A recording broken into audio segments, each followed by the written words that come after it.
might not have the capacity to deal with them. Okay. So it's a very laudable idea. The NDDC is 18 years now. The NEDC was set up last year, October.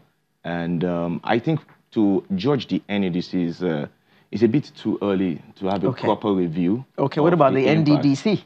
The NDDC is a very interesting case for us, and an interesting case study generally, for the country, especially as there is a proliferation of development commissions coming up, because there's the Southeast Development Commission, and I understand there's a Northwest Development Commission as well that's coming up. So it's important to take a closer look at the NDDC. To my reasoning, and as the template should go, the NDDC has not really, to the naked eye, let's say, the observer's eye, it hasn't really hit the mark for a number of people. However, some reports in those areas will also tell you that they've seen the projects and effectiveness of the NDDC. So we'll say it's a bit of a fine balance to actually judge the performance of the NDDC. However, I think that understanding the mandate that the Development Commission is given would be a good way for us to chart a path for subsequent development commissions that will be set up. But the question is, should development be through such commissions? What happens to the state government and the local government that are supposed to handle certain projects based on the Constitution? Okay, great. Now, the thing is, you've highlighted a couple of things, which are some of the challenges we have had with previous development commissions, and which does not conform with the overall template of development commissions globally. When you say there are constitutional roles for the state government and the local government, development commissions are supposed to actually support them. They provide an overview for some of the things that the capacity on the part of the state government and the local government might be limited, and bringing an external body to review it and create kind of like a plan. So really what the development commissions are supposed to do is to support the local government, to empower them. So these are the issues you have here. They come up with a strategy, a framework, they present it to the local government, to the state government, and those ones implement, because those are the ones who have the mandate. The anomaly we may be having right now is the fact that having the development commissions to actually be in charge of implementing projects is what, it creates the kind of dichotomy, because it now seems like we're having parallel government, institutions doing the same thing, which one essentially means that one of them is going to be ineffective in delivering, its objective. So I think that particular area needs to be reviewed, especially as we're coming up with other development commissions in different regions in the country. So at the end of the day, we have 6 geopolitical zones. Or we have, how many development commissions are we going to have? The issues of funding. So we now have funding, specialized funding for the NDDC.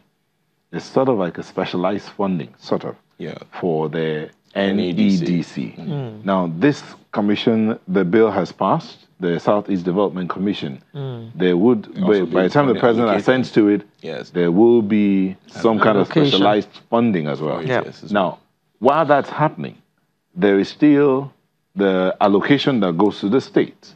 There's allocation that goes to the local governments. So we end up seeing that certain projects are not being done by the local governments that are supposed to be done by the local governments. The ones that are supposed to be done by the states are not done.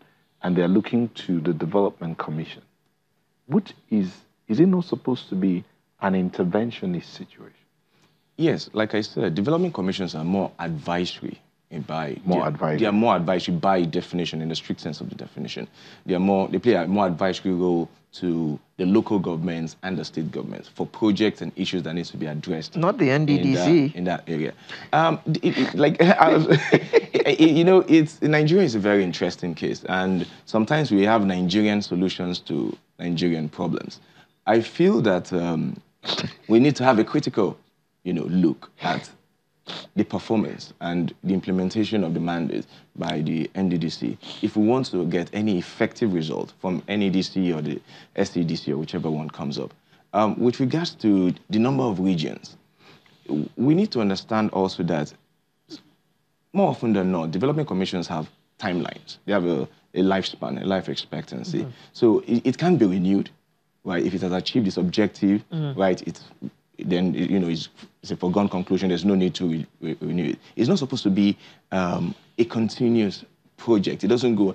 So for the NEDC, I would assume that part of the objective would be, once that area has been stabilized to a reasonable degree, with in partnership with the local governments of the area, with the state governments of the region, then the need for it would, reduce over time, and it will phase out. And I think that's also the template that's been applied to the SEDC as well. Okay, but unfortunately, the NEDC, we can't really say the timeline. But the NDDC is about 17, 18 years old now.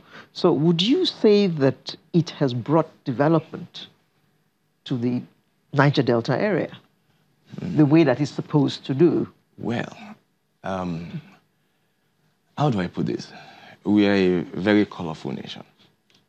And colorful. Yes. Our application, the way we solve problems, is also a bit rich. Yes, very colorful.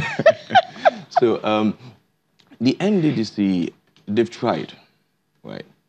But for me... It's a very Nigerian expression. They have tried, yes. They have tried, yes. They have tried. Yes. It may be an overreaching of their mandate, or the fact that it is not explicitly, spoken, or that the mandate that they're giving is bigger than what, they should do, which would create the kind of situation that we say, are they effective or are they not effective? In the strictest sense of the capacity that they're supposed to deliver, for that region, I wouldn't